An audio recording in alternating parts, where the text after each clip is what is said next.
adaptación celular. Adaptación celular puede ser una adaptación metabólica, fisiológica o una adaptación estructural fisiológica. ¿Y de qué se trata esto? De un aumento de la actividad celular, una disminución de la actividad celular o una alteración de la morfología celular. Ya vamos a ver en qué consiste cada una de estas características. Después tenemos la lesión subletal y la muerte celular con sus dos formas más frecuentes que vamos a describir, que son la necrosis y la apoptosis. Vamos entonces a lesión celular y muerte celular. Ambos comparten las causas, debido a que, justamente les estaba diciendo, dependiendo de la intensidad o de la persistencia de la noxa, una misma noxa que se constituye en lesión celular, finalmente la puede llevar a la célula al estado de muerte. Veamos cuáles son, un poco por orden de frecuencia. La primera que tenemos a cargo de la lesión celular y muerte es la hipoxia o la disminución de los niveles de oxígeno, agentes físicos, agentes químicos y fármacos, agentes infecciosos, reacciones inmunológicas, trastornos genéticos, desequilibrios nutricionales y desequilibrios endocrinos. Vamos entonces a la lesión celular subletal. Esto es importante porque es el estadio previo, o la célula queda en este sitio con una lesión subcelular o va a progresar a muerte celular. ¿Y cómo vemos los patólogos este fenómeno en el microscopio? A microscopio óptico se ve tumefacción celular, palidez del citoplasma y vacuolas intracelulares.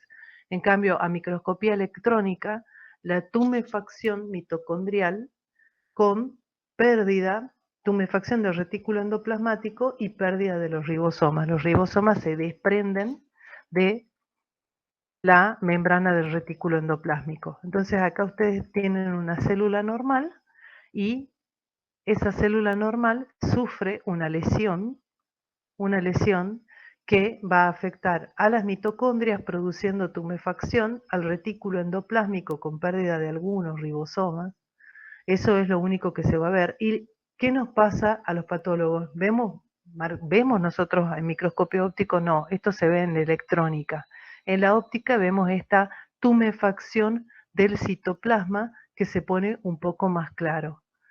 Empieza a agrumarse la cromatina nuclear y puede ser que haya un camino de recuperación por disminución del efecto de la noxa o porque la noxa cesa y se produce. Esperen un segundo, ¿alguien me está hablando? ¿Han puesto un mensaje? No.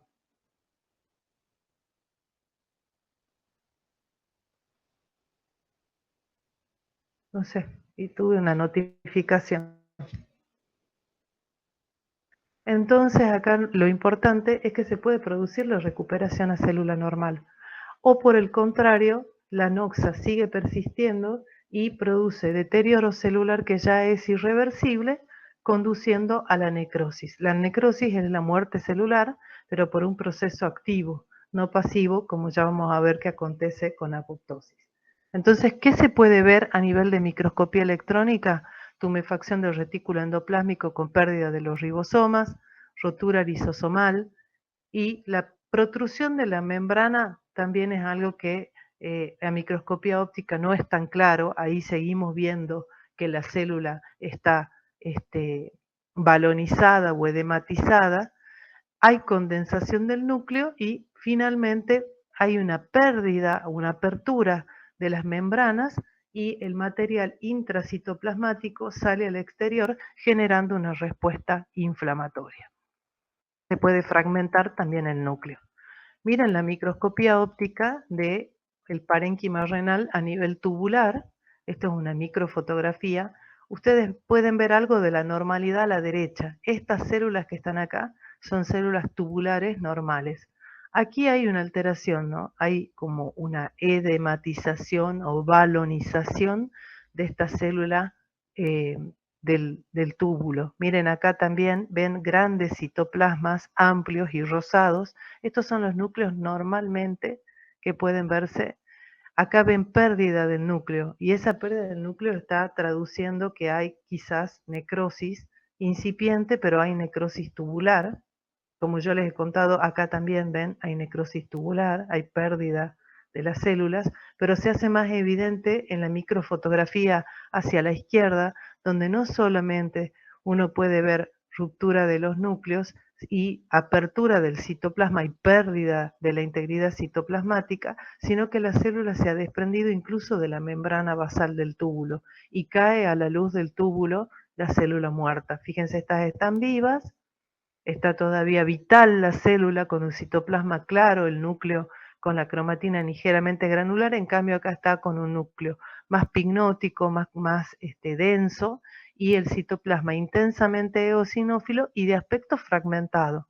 Entonces ustedes tienen ejemplos de lesión celular y de muerte celular en el mismo conducto del túbulo renal. Entonces, a veces la lesión subletal no se manifiesta únicamente por tumefacción, también se puede traducir por acúmulo de ciertas sustancias que son circulantes y que en el mismo hepatocito se hacen evidentes y son generalmente los cambios grasos. Hay una degeneración, transformación y cambio graso o esteatosis a nivel hepático.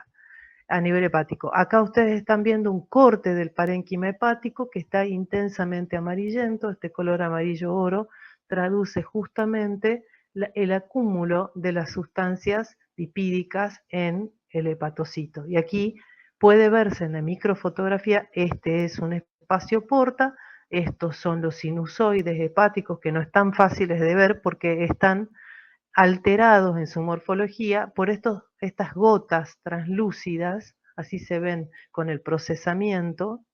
En la deshidratación pierde el contenido lipídico y quedan como estas vacuolas claras transparentes en el citoplasma. Puede haber macrovacuolas o microvacuolas, así que los patólogos describimos esteatosis hepática macro o microvacuolar.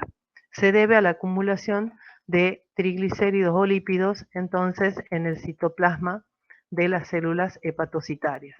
Eso es fruto o producto de un mecanismo de lesión celular. Por ejemplo, los pacientes con alcoholismo pueden hacer ese depósito de grasa en el hígado, así que la esteatosis hepática acompaña al alcoholismo, también acompaña a muchas enfermedades metabólicas, por ejemplo, diabetes puede tener hígado graso, ¿m? Y esa degeneración, transformación o cambio graso va a producir la ruptura de la célula hepatocitaria, va a convocar la inflamación a los productos, a las células inflamatorias y finalmente va a producir un cuadro de esteatohepatitis. Y esa esteatohepatitis puede finalmente condicionar la aparición de cirrosis. Así que fíjense, aquí está con una técnica de Sudán que es para grasas, uno puede demostrar que hay grasas acumuladas en estas vacuolas de lípidos, con esta técnica que no es frecuente que la hagamos. Directamente hacemos el diagnóstico con métodos imagenológicos como la ecografía, que nos puede sugerir que el hígado tiene depósitos grasos, y también en la anatomía patológica en una biopsia se pueden evidenciar la imagen en negativo de esa grasa que se ha perdido en el procesamiento como formación de vacuola. Vamos a ver entonces a qué llamamos muerte celular. Necrosis es el proceso accidental, perdón, pasivo, dije al revés recién cuando me di cuenta, porque necrosis es un cambio accidental, pasivo, que se da como es resultado de una pérdida de la función y la estructura celular por una anoxa. Es un daño que es irreversible. En cambio, apoptosis es un proceso genéticamente programado. Este es el que es activo y que tiene que ver con parte de la regulación de la función y el crecimiento o envejecimiento de los tejidos. O sea que la apoptosis es un proceso que regula, es como la senescencia programada, que nosotros la conocemos porque decimos el celular dejó de funcionar mal, ¿por qué? Y es que tiene una senescencia programada, tiene programas que están incluidos dentro del programa del celular que hace que empiece a funcionar en forma deficitaria. Bueno, lo mismo le pasa al ser humano y a todos los animales en general. Lo que tienen es un proceso de genéticamente establecido de senescencia. Y a eso se llama apoptosis. Entonces, esta es la diferencia entre lesión y muerte celular visto desde el punto de vista de la necrosis a la izquierda y la apoptosis a la derecha. ¿Son diferentes? Sí. Sí son diferentes porque esto una anoxa lo va a condicionar y finalmente hay una digestión enzimática de la célula con la apertura y salida del contenido celular y generación de un proceso inflamatorio. En cambio, la apoptosis está programada, hay una transformación del núcleo en cuerpos apoptóticos y finalmente se produce la escisión de la célula, la separación en pequeños fragmentos que pueden o no contener restos nucleares, pero que esos fragmentos van a desaparecer sin generar un proceso inflamatorio. Habíamos hablado de lesión y de muerte celular y hacemos un repaso de que todos estos agentes físicos, químicos o inmunológicos pueden producir tanto lesión como muerte celular. Vamos a ver qué mecanismos emplean estas noxas, cuáles son los mecanismos que se pueden activar, los que son moleculares, para producir estas alteraciones. Por ejemplo, la depresión del ATP, el daño mitocondrial, el aflujo intracelular de calcio con pérdida de la homeostasis, acumulación de radicales libres derivados del oxígeno o defectos de la permeabilidad de la membrana. Estos son entonces los mecanismos que subyacen a la lesión celular y que por progresión van a llevar a muerte. En este esquema que está en el libro, la verdad que es una síntesis bastante concisa sobre esto que tenemos que recordar. Este es el daño mitocondrial con disminución del ATP que va a llevar a múltiples efectos, ya los vamos a ver cuáles son, o el aumento del AGERO que va a dar lesión a nivel de los lípidos, las proteínas y el ADN. La entrada de calcio indiscriminada a razón de la apertura del aumento de la permeabilidad mitocondrial y de la acumulación de múltiples enzimas celulares, el daño de membrana, de la membrana plasmática o de la lisosómica, el de la membrana plasmática por la pérdida de los componentes celulares, que ya les había dicho que con la producción de necrosis, cuando hay muerte celular, se abre la membrana citoplasmática y deja escapar los componentes. En cambio, la membrana lisosómica es más trascendente en el sentido que abre el aparato digestivo de las células, se escapan las proteínas, las enzimas que van a inducir lisis enzimática de proteínas y otras estructuras celulares. Todas estas lesiones son prácticamente irreversibles. Y el plegamiento de las proteínas y el daño del ADN que tiene que ver con la activación de proteínas proapoptóticas. Vamos a ver, aquí hay un esquema que simplifica y fundamenta la lesión y la muerte celular a partir de la isquemia. ¿Y qué es esto que se formó dentro del vaso que está acá, está como ejemplo de isquemia? Y diría hipoxia y anoxia, esta estructura acá. ¿Un coágulo? ¿Es un coágulo eso? ¿Qué necesita hacer para ocluir la pared de un vaso? ¿Qué podría ser además de un coágulo? Un coágulo que es simplemente, ¿qué es un coágulo? A ver, por descripción en la anatomía patológica. Es un émbolo. Un émbolo es un trombo. Es un trombo. A ver, veamos, dijimos palabras sueltas, las analicemos. Al principio dijimos, esto es un coágulo. ¿Qué es un coágulo? Es una masa, ¿verdad?, de elementos formes de la sangre. ¿Y qué es un émbolo? ¿Qué podría ser un émbolo desde la anatomía patológica? ¿Qué podría ser un émbolo? Una formación que puede ser de distinto material. Puede ser grasa, calcio. Fragmentos de una placa ateromatosa pueden embolizar, ¿no? Después, por ejemplo, tenemos aire, así como he dicho. ¿Qué otra cosa puede ser émbolo? El tejido adiposo, ¿se acuerdan de una fractura? la médula ósea.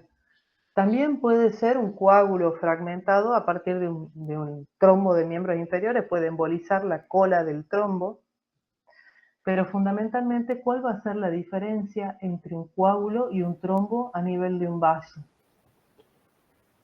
Que puede ser, doctora, que el coágulo se encuentra unido a la pared.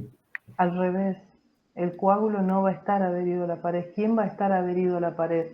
Y se va a producir el trombo, y que tiene que ver con la tríada de Virchow, ¿verdad? Que habíamos visto cuáles son los mecanismos que intervienen, porque a esta pared le falta un poco de lesión para explicar por qué. Lo hicieron así porque podría ser o un trombo o un émbolo. Pero bueno, lo más frecuente, si uno lo pusiera acá la arteria coronaria, ¿qué tendría que tener la pared de la arteria? ¿Qué enfermedad tendría la pared arterial? Una Arteriosclerosis, que es la enfermedad que más frecuentemente produce la formación de trombos in situ. Hay lesión endotelial, alteración del flujo. Ustedes saben que más de 2 mecanismos, o 3 si quieren, pueden intervenir acá. Y lo que importa es que a nivel mitocondrial van a disminuir la fosforilación oxidativa y por lo tanto el ATP a nivel celular. Y el ATP es, ¿cómo podríamos definir ATP si no es la molécula de energía? Va a afectar la bomba de sodio-potasio, va a aumentar la glucólisis anaeróbica porque los mecanismos aeróbicos están suspendidos, y acá delinea y describe otros efectos que además va a tener la célula. Entonces la bomba de sodio-potasio afectada, ¿qué va a dar lugar? Tumefacción del retículo endoplásmico, tumefacción celular, pérdida de las microvellosidades y esas protrusiones que habíamos visto en la membrana plasmática. La disminución de la glucólisis anaeróbica lleva a una disminución del glucógeno y a una disminución del pH, y empiezan a formarse los grumos de cromatina. Y hay otros efectos como desprendimiento de los ribosomas, disminución de la síntesis proteica y depósito de lípidos. Todos estos son mecanismos todavía de lesión celular. Quiere decir que si uno interviniera sobre este elemento que está produciendo la isquemia y lograra retunelizar o recanalizar, permear este vaso, estos mecanismos producen una vuelta atrás.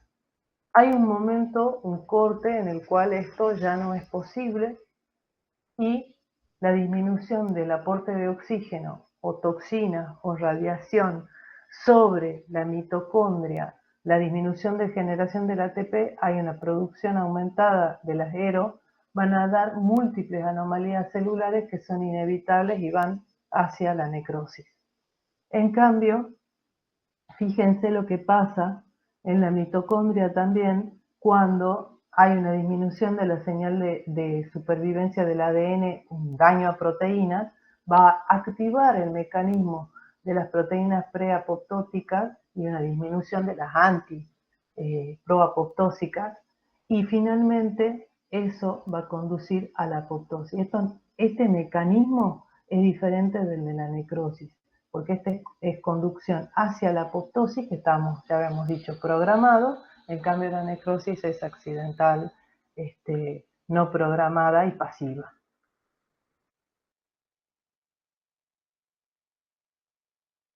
El mecanismo que tiene que ver con el calcio, fíjense, el calcio normalmente se mantiene en un equilibrio intracelular, es fundamental, hay bastante calcio dentro de la mitocondria.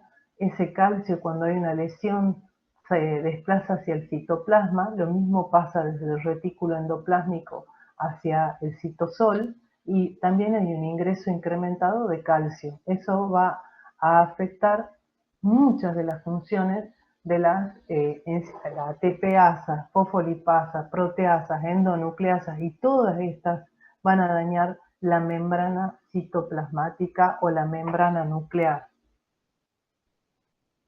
Tiene que ver con los mecanismos de lesión vinculado a la acumulación de ERO.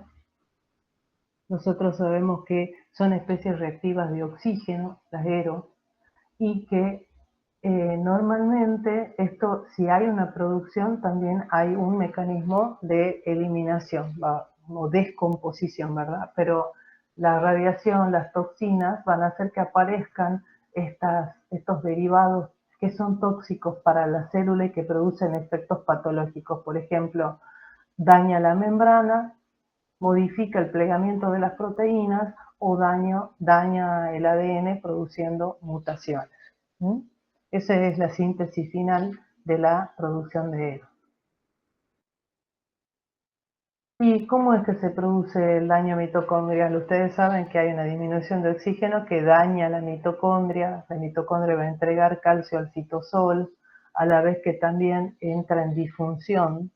Los mecanismos que habitualmente suceden acá van a ser alterados, hay una disminución de la síntesis de los fosfolípidos que forman parte constitutiva de la membrana. El aumento del calcio citosólico que hemos visto que procede del retículo endoplásmico o por ingreso aumentado va a activar la fosfolipasa que degrada los lípidos que están también en la membrana. Y el último mecanismo es la acción directa de las proteasas que da daño en el citoesqueleto.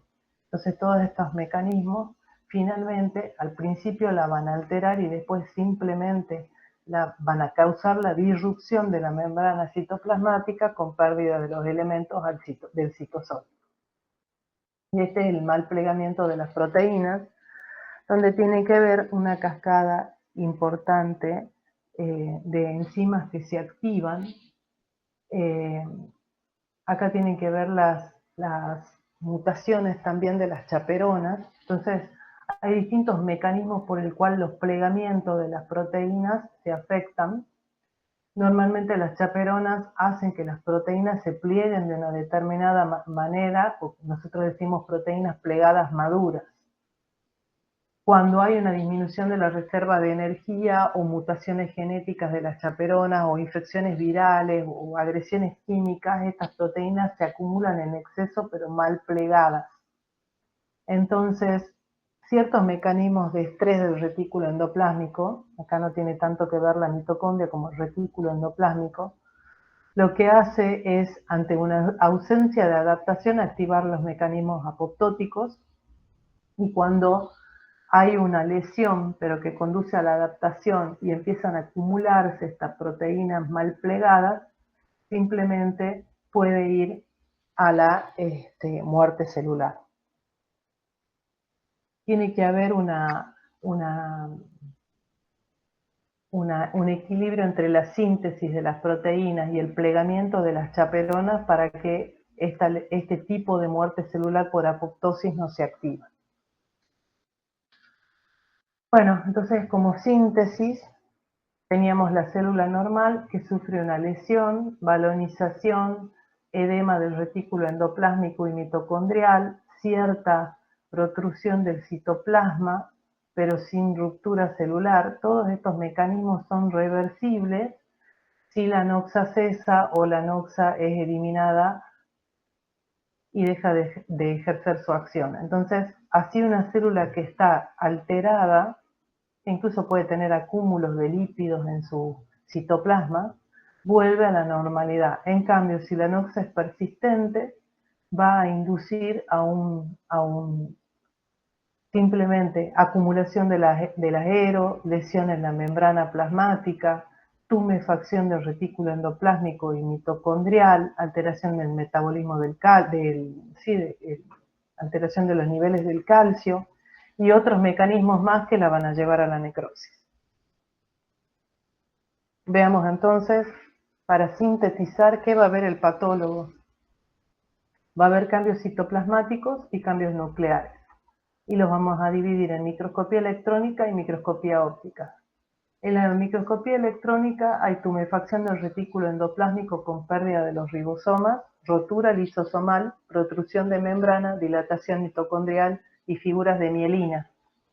En cambio, en la microscopía óptica, eosinofilia, vacuolización y calcificación. Esto es un fenómeno a largo plazo, el depósito de calcio.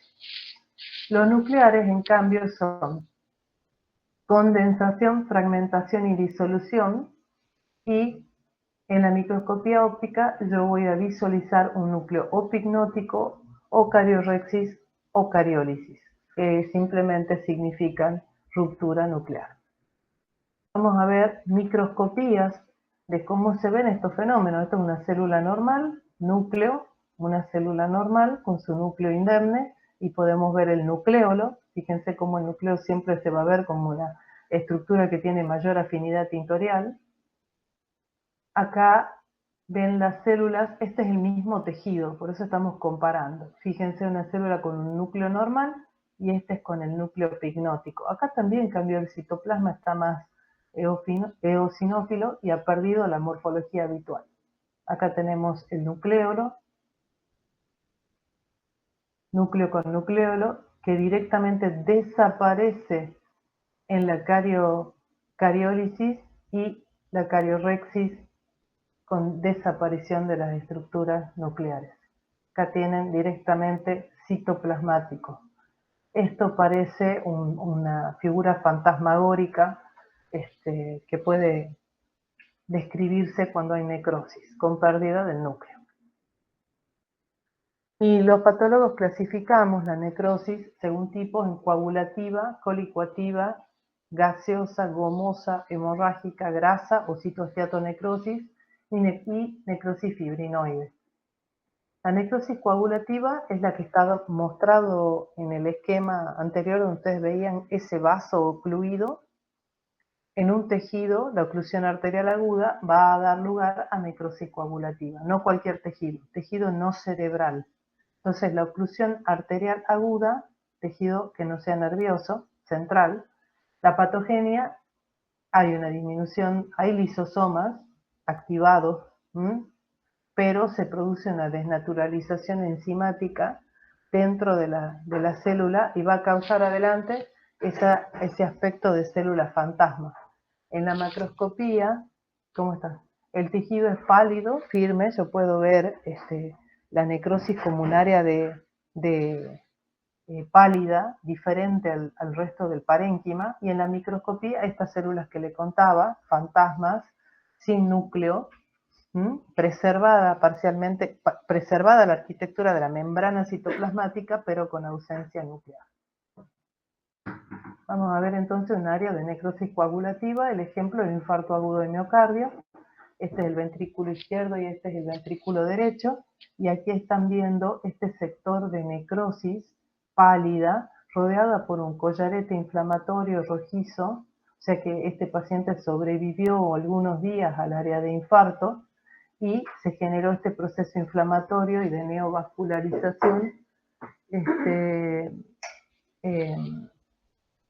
neovascularización, se estaba produciendo una remodelación del área del infarto. Y si ustedes hacen una microscopía, van a ver células, estas son las células del corazón sin núcleo. Acá apenas se activa un núcleo, ¿lo ven? Pequeño, muy pequeño, y aquí casi todas las células están sin núcleo.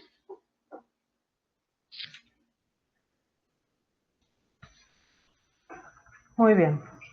Otra causa de necrosis es la necrosis gangrenosa. Acá en el hospital puede verse, sobre todo en el consultorio de pie diabético, muchos pacientes llegan con esto, ya van a ver diabetes con la doctora Latapié, quiere decir que se produjo una mezcla entre necrosis de licuefacción y de necrosis coagulativa. Paciente ingresa a la consulta con este pie tan particular que se llama pie diabético. Hay un trastorno en el cual se asocia esta célula fantasmagórica con un proceso infeccioso. Hay una marcada, acá están todos los tejidos afectados, la piel, el tejido celular subcutáneo, el tejido muscular, el tejido óseo, todos están en necrosis. Y la sobreinfección bacteriana produce este cuadro especial de necrosis gangrenosa. Por supuesto, este tejido es irrecuperable, por eso la mayor parte de los pacientes van a la amputación, y con eso es posible la sobrevida del paciente, porque este tejido no puede ser revitalizado de ninguna manera. Como la pérdida es tan extensa, se generan sustancias acá, además de la proliferación bacteriana, que dejado en el paciente van a conducir a un estado de shock y la muerte. Entonces la necrosis coagulativa es la que hemos visto recién, en el corazón, en el pie diabético mezclado con necrosis licuefactiva o colicoactiva, que se llama necrosis gangrenosa, y en sí misma la necrosis colicoactiva, ¿en qué difiere de la coagulativa? Si bien la etiología puede ser similar, infecciones bacterianas, oclusión arterial, hay una activación de las hidrolasas. Abundantes lisosomas presentes en ese tejido, rápidamente esas enzimas lisosómicas van a destruir la estructura celular, van a producir una apertura de la membrana citoplasmática, y la escasez de estructuras extracelulares de sostén y de las propias intracelulares, porque es un tejido especial, el tejido nervioso, hace que se convierte inmediatamente en una masa viscosa semilíquida. Imagínense que hay una oclusión arterial, isquemia cerebral, rápidamente el cerebro entra en necrosis de licuefacción o colicoactiva. En la microscopía óptica vemos detritus celular, el leucocitos PMN, no vemos la célula fantasma que yo les había descrito recién en los tejidos que sufren necrosis coagulativa. Este es un corte de tipo Charcot de un parénquima cerebral en la cual puede verse una pérdida de sustancia muy importante, que cuando lo vemos en la microscopía óptica vemos simplemente esta morfología que es de necrosis. O sea, hay una pérdida de la estructura celular con algunas células inflamatorias, pero no podemos distinguir la célula fantasma como lo hacemos en la necrosis coagulativa. Otro tipo de necrosis que estudiamos en patología es la necrosis gaseosa. Es muy frecuente verla en la tuberculosis. Acá el agente etiológico entonces es Mycobacterium tuberculoso. Se produce una reacción de hipersensibilidad mediada por células o tipo 4. Ya vamos a ver cuáles son las reacciones de hipersensibilidad, pero la tipo 4 es la mediada por células, y se produce una estructura muy particular, redondeada, que corresponde a el granuloma, al granuloma. Y el granuloma tiene en el centro el agente infeccioso que trata de contener el proceso inflamatorio y células en necrosis. Esto le da una morfología muy similar al centro del granuloma, y si bien es una necrosis coagulativa, con formación con ruptura celular y gérmenes, recibe el nombre especial porque parece similar al queso blanco y por eso le han puesto gaseosa. ¿Cómo se ve esto? Son restos granulares eosinofílicos amorfos y células inflamatorias entremezcladas, y por fuera se ve la estructura del granuloma de otra manera. Ya les voy a... Miren, esta es la macroscopía, se ven como estas áreas de queso o sustancia blanca, si uno las comprime o las aprieta suavemente, se desarma. Este sector corresponde a la necrosis de gaseosa. Ven algunas células inflamatorias que también están en necrosis, y por fuera se ven otras células como son histiocitos, células gigantes multinucleadas, linfocitos. Ya vamos a volver a ver estas imágenes después, más adelante. Y esta es una glándula suprarrenal. Miren, el paciente tenía una tuberculosis sistémica con directamente el reemplazo de la glándula suprarrenal por estas estructuras granulomatosas. O sea que los granulomas pueden verse macroscópicamente hablando. La necrosis gomosa, en cambio, a diferencia de la gaseosa, que parece queso blanco, esta es dura, elástica, y corresponde a la infección por el treponema pallidum. Para quienes han hecho ya enfermedades de microbiología, pueden ver que el treponema pallidum va a generar una respuesta inflamatoria, que incluso decimos que el treponema es el agente infeccioso de qué enfermedad infecciosa que ustedes han estudiado ahora. Exactamente. Nosotros dividimos a la sífilis en primaria, secundaria o terciaria, y el granuloma gomoso es justamente una etapa terciaria de la sífilis. También es una reacción mediada por células, pero se deposita abundantes sustancias, fibras colágenas, y le dan ese aspecto más bien duro elástico que celular. Entonces, en vez de verse una masa de células o una proliferación de células, se ve una masa de una sustancia amorfa eosinófila proteinácea. Este es un paciente que tiene sífilis. Todas estas estructuras son lesiones granulomatosas que se ven en la piel. Al principio puede parecer un granuloma clásico, pero después lentamente va a ir virando a un granuloma gomoso. Otro tipo de necrosis es la necrosis hemorrágica, es la que se produce en órganos que tienen una vascularización muy importante, obviamente doble vascularización, una funcional y otra estructural, como el intestino, por ejemplo. Entonces, el intestino delgado es el mejor ejemplo de necrosis hemorrágica cuando se produce una necrosis hemorrágica por obstrucción, ya sea arterial o venosa. Acá la etiología que les está demostrando es la obstrucción del drenaje venoso. ¿Qué podría obstruir el drenaje venoso del intestino? Bueno, por ejemplo, una gran masa tumoral que comprima las estructuras, la congestión sanguínea masiva y la falta de drenaje produce justamente este tipo de necrosis. Se acompaña de congestión y hemorragia, así que el órgano se ve turgente, edematoso, rojizo. ¿Y qué vemos en la microscopía? Las células que están en necrosis, pero además extravasación eritrocitaria muy importante. Entonces el infarto intestino mesentérico, o por ejemplo, acá hay que reconocer las estructuras anatómicas. Este es el testículo, este es el epidídimo y este es el cordón espermático. Entonces, ¿qué pasó acá? Hubo una torsión del testículo. Esto generalmente es un fenómeno agudo. Estos son fenómenos agudos que requieren intervención en el paciente, no solo por el dolor, sino porque hay necrosis, o sea, muerte de las estructuras, y por supuesto esto posteriormente no tiene una resolución por absorción. Acá no puede ir el componente infeccioso y desarmar este órgano, no, hay que intervenir quirúrgicamente para que no se complique el paciente y hacer la orquidectomía o hacer una resección colónica porque hay necrosis de la pared. Fíjense cómo se ve la mucosa normal y la mucosa con necrosis hemorrágica.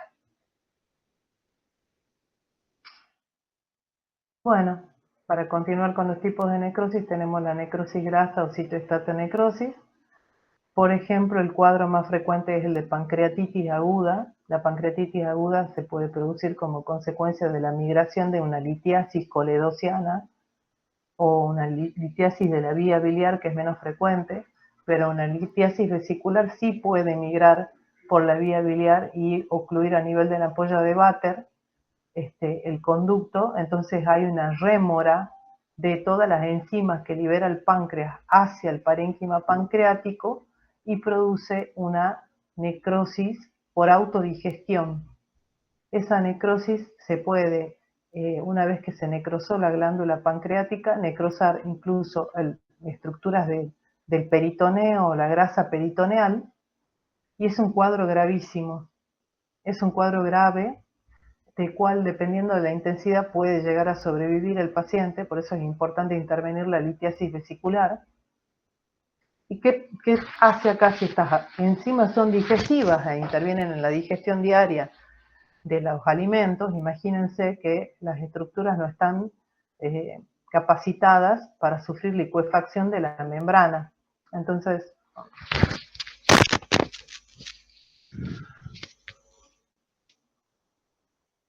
¿me escuchan? ¿Hola? Sí, se escucha. Sí, sí, se escucha, doctora.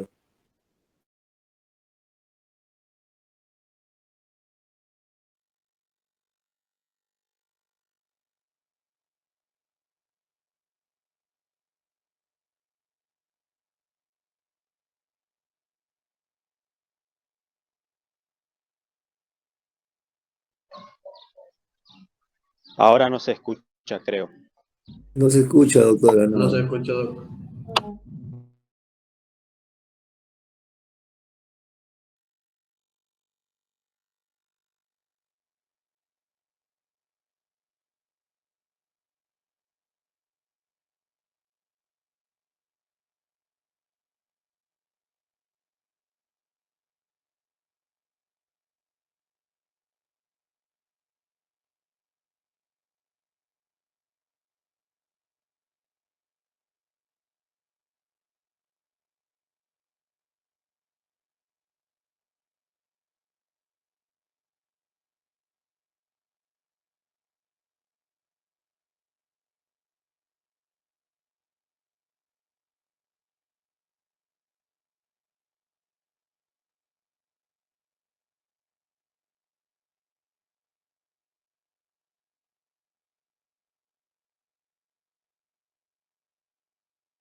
Doc, aparece como si estuviera apagado el micrófono del Meet.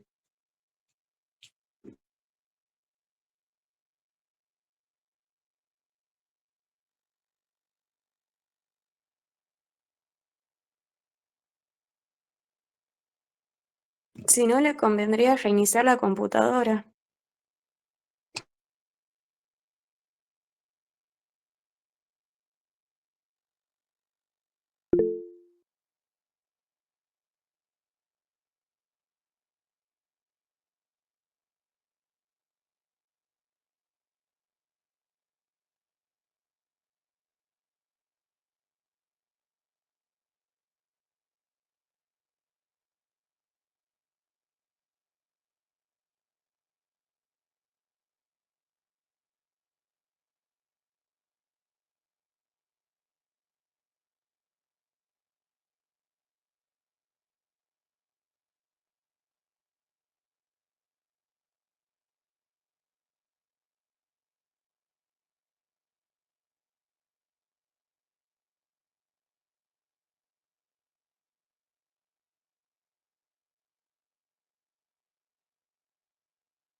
Hola, hola, hola. Ahí está.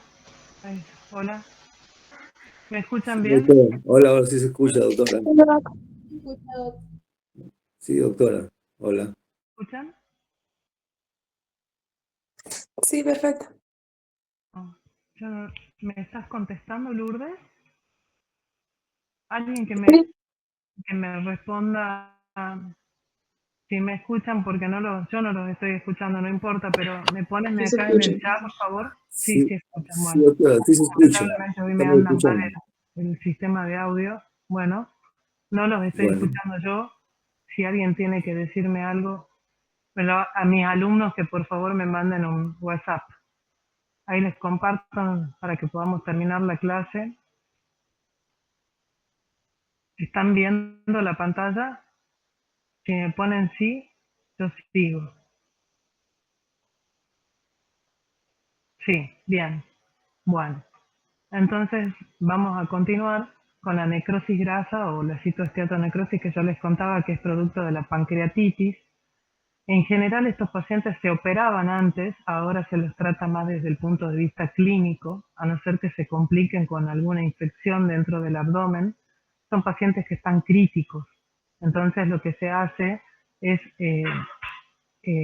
manejarlos desde lo clínico para tratar, no agregarles otro factor más como es lo quirúrgico. Así que antes veíamos citoesteatonecrosis por pancreatitis y están los adipocitos necróticos con depósitos cálcicos. ¿Mm? Este es el ejemplo de la necrosis grasa. Uno podría ver el epiplom y ciertas partes del peritoneo digeridas. Se veían como nódulos blanquecinos necróticos. Acá tenemos las células adipocíticas digeridas. Hay muerte celular y un infiltrado inflamatorio que está acá, que generalmente condicionaba un cuadro de tanta gravedad que el paciente terminaba falleciendo. La necrosis fibrinoide, en cambio, la vamos a ver como relacionada a los trastornos de hipersensibilidad y generalmente lo encontramos en el contexto de una vasculitis, es más frecuente verlo así que dentro de la hipertensión maligna. En la patogenia hay un aumento de la permeabilidad del fibrinógeno, entonces se depositan los inmunocomplejos que generan un cuadro de inflamación y por lo tanto de necrosis a nivel vascular. En la hipersensibilidad, en las reacciones de hipersensibilidad, esto lo vamos a ver en la tipo 3, entonces se depositan esta sustancia amorfa eosinófila en la pared del vaso, y esto es un glomérulo, fíjense, está lleno de células inflamatorias. Acá no se puede ver bien la estructura del capilar glomerular porque ha desaparecido por esta necrosis que tiene a nivel de la arteriola aferente. Entonces se ve una matriz amorfa eosinófila rosada que tiene que ver con la lesión vascular. Acá hay un fenómeno inmunológico a nivel de el vaso, o sea, el paciente probablemente esté en insuficiencia renal con ese cuadro vascular. Imagínenselo a ese fenómeno en cada uno de los glomérulos que tiene el paciente en el parénquima renal. Entonces, si bien la necrosis es un proceso accidental que acontece cuando una anoxa da una lesión y que es una pérdida de función y estructura celular que condiciona inflamación, la apoptosis en cambio es programada genéticamente, activa y de importancia biológica, puesto que tiene que ver con diferentes mecanismos que van a regular inclusive el crecimiento de los tejidos. Entonces tiene que ver esto con la apoptosis como un fenómeno fisiológico o la apoptosis en anatomía patológica vista como un fenómeno patológico. La necrosis siempre va a ser patológica, entonces hemos puesto este cuadro para decirles, miren, que la necrosis siempre va a ser patológica, va a haber una pérdida de áreas tisulares o grupos celulares, tumefacción celular, rotura de membranas y de organelas, es al azar, no tiene una estructura con una arquitectura clara y genera inflamación. En cambio, en la apoptosis sí puede haber apoptosis fisiológica, por ejemplo en el timo vamos a encontrar apoptosis, o patológica, pero son células aisladas, hay una condensación nuclear con una fragmentación nuclear y formación de cuerpos apoptóticos, tiene una descomposición del ADN intranucleosomal y la reacción tisular es sin inflamación y hay fagocitosis de los cuerpos apoptóticos y desaparece completamente la célula apoptótica con un mecanismo completo y absolutamente regulado. Entonces, la apoptosis en situaciones fisiológicas vamos a ver en la embriogénesis, en las involuciones hormonodependientes de los tejidos, en poblaciones celulares proliferativas por distintos motivos va a haber una regulación con apoptosis. La población linfoide, por ejemplo, muerte celular en huésped también puede ser una situación fisiológica. Si hay tejidos en los cuales se produce muerte celular programada, eliminación de linfocitos autorreactivos y en las situaciones de citotoxicidad. En cambio, la apoptosis en situación patológica puede ser ante diferentes estímulos lesivos variados, una infección viral, o por atrofia patológica de los tejidos, o vinculado a las neoplasias. O sea que nosotros podemos ver células neoplásicas con apoptosis. En la embriogénesis, acá tenemos ejemplos de apoptosis. La apoptosis es una autorregulación de los tejidos, así que van a aparecer estas figuras, por ejemplo, que son de apoptosis, y eso es algo que puede suceder perfectamente y debería suceder porque en caso de que no suceda a veces va a proliferar una población celular no esperada. Recordemos que la célula disminuye de tamaño, condensa cromatina, forma cuerpos apoptóticos y después sufren fagocitosis. Acá tenemos un ejemplo en la microscopía, estas son las células normales, esto es un epitelio cilíndrico pseudoestratificado, el epitelio bronquial, y fíjense cómo se produce la apoptosis y finalmente la degradación de los cuerpos apoptóticos. Esto sucede habitualmente en los epitelios. Entonces, estas son las características bioquímicas de la apoptosis. escisión de la proteína, fragmentación de ADN y reconocimiento fagocítico. Bien. Y estos son los mecanismos. No tenemos tiempo para hablar, pero por favor quiero que ustedes lo vean del libro o del apunte que ustedes quieran, pero tienen una vía intrínseca y una vía extrínseca de los mecanismos de la apoptosis. Estas son las enfermedades que vamos a encontrar vinculadas a la apoptosis. Fíjense, el SIDA, el complejo SIDA ya, desórdenes neurodegenerativos, anemia aplásica, el infarto de miocardio e injuria de reperfusión, sobre todo en este mecanismo que se llama injuria de reperfusión, que es cuando una vez que se ha eliminado el trombo oclusivo total en el miocardio, el oxígeno vuelve a reingresar y en el reingreso produce injuria.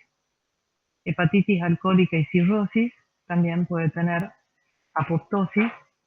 Neoplasias malignas, como les conté recién, enfermedades autoinmunes y las infecciones por virus, como por ejemplo herpes virus, adenovirus y poxvirus.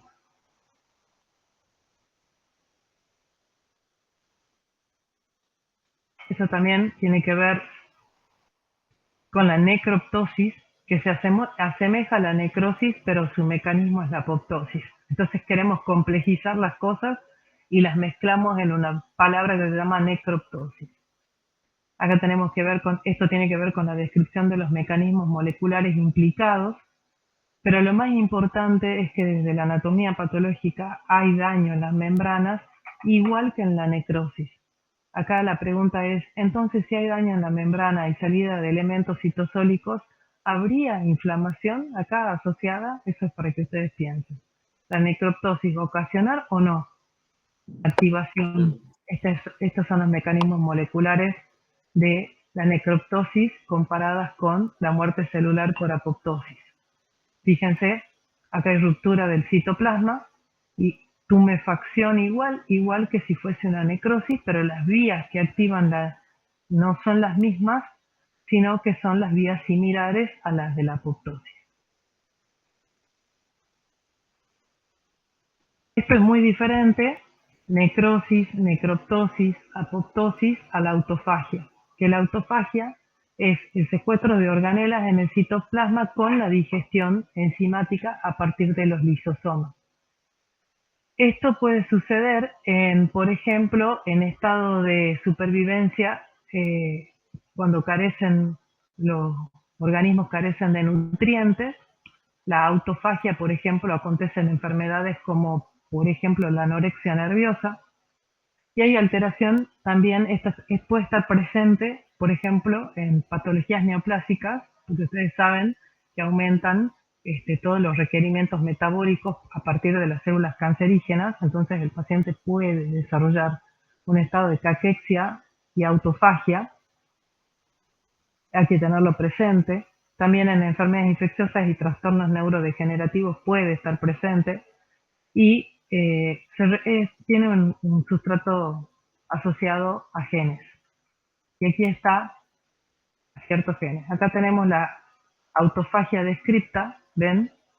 Con los mecanismos de iniciación. Hay una activación de un mecanismo de iniciación de la autofagia y se forma un autofagosoma y finalmente se liberan las hidrolasas de los lisosomas que van a digerir la célula y se produce una degradación y un reciclado de los metabolitos propios de la célula.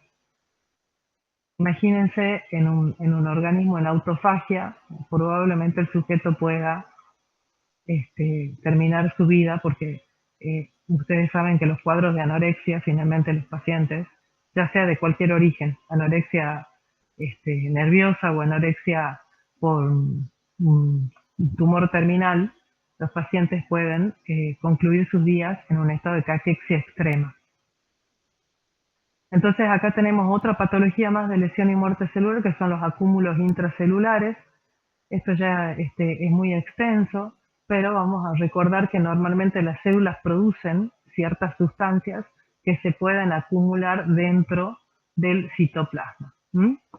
vamos a ver cuáles sustancias. Hoy he hablado una, que al principio de la charla les he dicho que se podían acumular lípidos dentro de la célula, y esto es lo que denominamos nosotros esteatosis hepática, y acá está demostrada por la técnica de Sudán. Pero si hay hemorragia, se puede depositar hemosiderina y la ponemos de relevancia o manifiesto con esta técnica que colorea de azul los depósitos de hemosiderina, y que así como se acumulan estos, se pueden acumular otras sustancias. Por ejemplo, cobre. Hay una enfermedad muy particular que es por depósitos de cobre en el hígado, y hay falla hepática por depósitos de cobre. O pueden depositarse otros pigmentos como la lipofucsina, o se puede depositar calcio. Entonces fíjense, este es un corazón y está abierta la válvula tricúspide, para que ustedes puedan ver que además de haberse alterado la válvula porque tenía una patología propia del paciente, hay dentro de la arteriosclerosis de las válvulas estos acúmulos más negruzcos, que en realidad son violáceos, nos vamos acercando y son violáceos, y que corresponden a depósitos de calcio. Esta es una arteria que prácticamente ha desarrollado toda una calcificación que le da dureza a la pared vascular. Y para terminar, también tenemos los mecanismos de envejecimiento celular. Nosotros sabemos que desde que se une el espermatozoide al óvulo, a pesar de que hay crecimiento, también hay fenómenos de envejecimiento. Y estos fenómenos de envejecimiento celular en general están contrarrestados o están en algún punto limitados hasta que cesa el crecimiento y empieza el envejecimiento. Es fácil. Con solo mirarnos en el espejo ya podemos ver que tenemos fenómenos de envejecimiento y que se van a ir acentuando, porque el hombre siempre está preocupado por la estética. Cuando digo el hombre es genérico, el hombre y la mujer están preocupados por la estética hoy más que nunca. Entonces siempre estamos tratando de que esos efectos del envejecimiento no se vean o estén disminuidos. Y con el envejecimiento van a venir distintas cuestiones, porque esto también se puede provocar por causas que no sean genéticamente determinadas. Cuando hablamos de senescencia celular, hablamos de causas genéticamente determinadas. Acá hay acortamiento telomérico, disminución de la replicación celular y pérdida celular.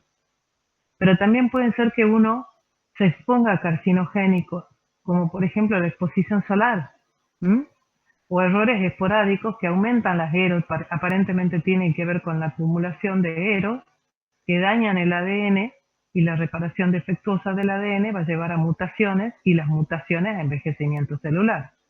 O una homeostasis defectuosa de las proteínas, y estas proteínas dañadas disminuyen sus funciones celulares y también marcan envejecimiento. Entonces el envejecimiento es responsable. Se ocasiona a partir de mutaciones, a partir de pérdida celular o funciones celulares reducidas. Y esto puede verse en todos los órganos y tejidos, el envejecimiento celular. Y fíjense acá que el aumento de la reparación del ADN, o la reparación del ADN en realidad, y la homeostasia proteica va a ser el mecanismo que contrarresta el envejecimiento celular. Bueno, finalmente el envejecimiento celular le gana a las ganas y puede aparecer todo lo que ya conocemos como fenómenos de manifestación de envejecimiento, pérdida o disminución de la función, y también hay hasta alteraciones psíquicas que vienen con el envejecimiento, porque si uno quiere reconocer qué alteración puede tener un paciente con envejecimiento, sin dudas la depresión es un mecanismo que acompaña. Y acá tenemos enfermedades vinculadas a envejecimiento acelerado.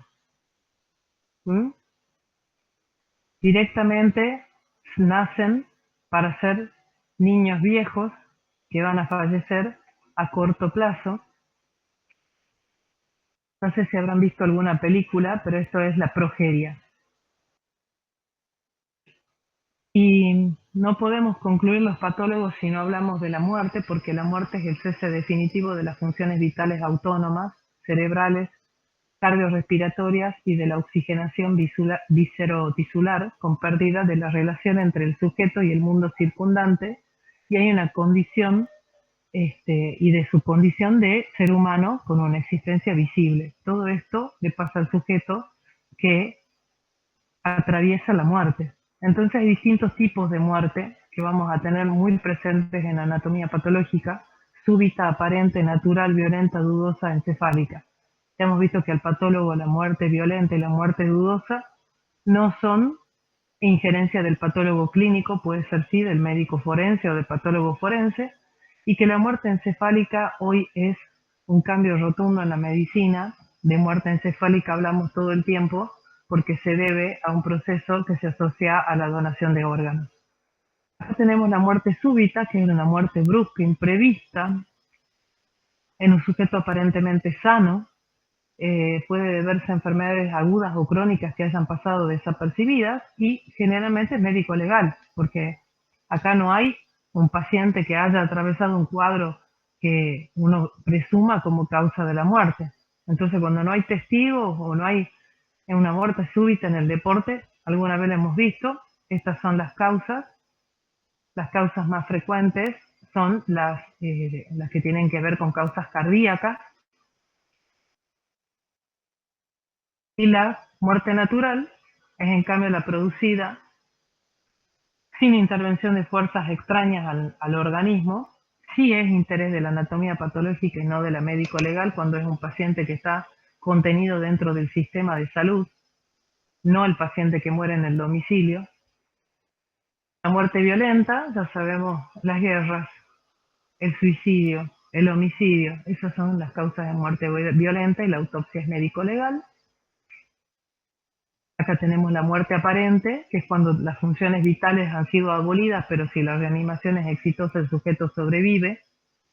Aquí tiene que ver con la capacidad del sistema o de la formación de las personas. Por eso muchas veces nos quieren formar para dar RCP y hacer que este fenómeno, que es un estado de muerte aparente, se transforme en la vida del sujeto, en la sobrevida del sujeto.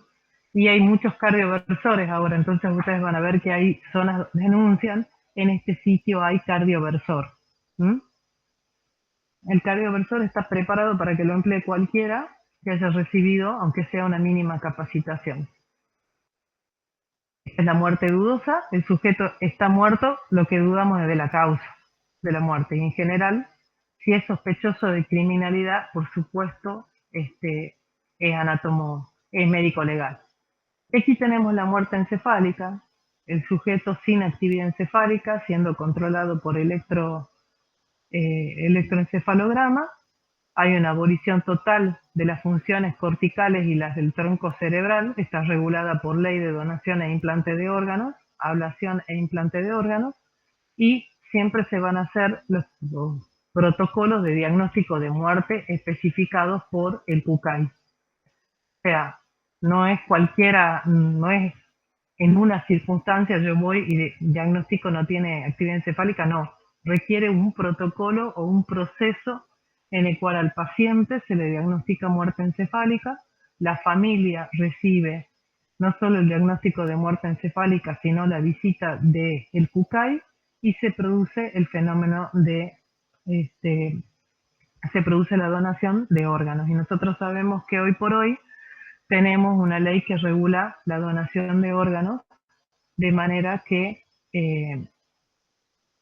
esa donación ya no dependa únicamente de los familiares. ¿Alguien sabe cómo se llama esa ley para donar órganos? Tenemos la ley Yolanda, la ley Micaela y la ley de donación de órganos, que también tiene nombre de niña. Justino. ¿Nadie sabe cómo se llama la ley que se está tratando de postular para la donación de órganos? Ley Justín. Muy bien. Ahí estoy viendo que me escriban Ley Justín.